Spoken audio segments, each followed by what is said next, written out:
Sarap. Tingnan nyo guys, oh. Umiilaw na siya. Patatas, carrots, bell pepper, bawang, sibuyas. Ito natin yan guys, lutuin. So, lahom to guys, itong ano natin ha. Induction cooker natin ha. Lakas tong lahom, mayroon siyang mga function, no? Yan, oh. Steam, hot pot, barbecue, fry. Ay, napakalupit. Ang maganda pa dito, pwede mo ma-adjust yan. Kahit naka-fry ka na. Pwede mo mahinaan, pwede mo malakasan.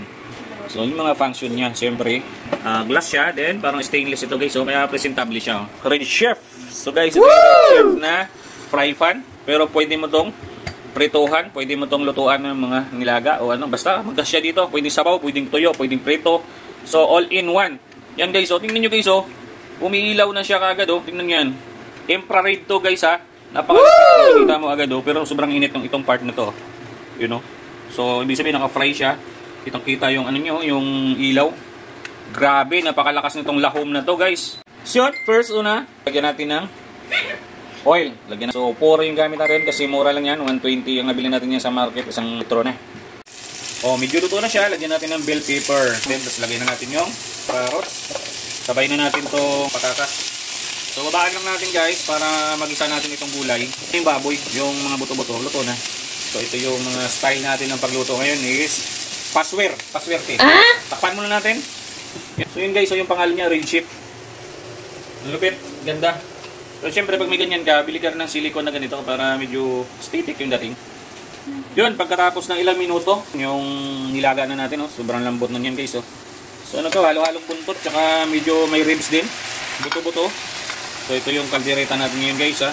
Syempre lagyan natin ng tubig yan. Yung maluto lang siya guys. Ha. 2 baso at kalahati para sure ball. Guys, nagdagdag pala ako dito ng wattage. Ginawa ko ng 1-2 para mabilis na kumulo. Na mababa, medyo matagal. Kaya binilisan na natin kasi luto naman na yan lahat eh. Ito na nga guys. Grabe, kumukulo na. Tingnan natin kung malambot na siya. Uy, malambot na siya ha. Guys, mamasita. Yun oh, kumulay na agad siya oh. Kumulay, kalderita na siya. Siyempre, malambot na rin to oh. Tinusok ko na, malambot na ha. Guys, ito na. Lumambot na siya. Siyempre, lagyan natin ng reno. So, same procedure lang ginawa natin dito no, sa kambing nakaraan. Pero ito naman kasi baboy naman to. So yun guys, luto na siya. So, tinikman ko na rin, okay na yung lasa. Hindi na ako naglagay ng kung ano-ano. Wala na rin asin kasi nilagyan ko ng asin to kanina doon paglaga pa lang. Then, konting bitchin. Lalagay na natin sa plato para matikman natin. So guys, the moment of truth, ito na titikman na natin yung caldereta guys. Oh. Sobrang sarap niya no. So, ito yung naluto natin ngayon. Nakaraan, kambing. Ngayon naman, sa baboy. Pasintabi sa mga kapatiran natin. Hindi kumakain ng baboy. Sarap. Grabe yung sarap guys. May init-init pa oh. Sarap. Sobrang init. Sarap. Lambot siya guys. Maraming salamat sa pag-like, comment, and share sa aking video. God bless. Stay safe. Babush.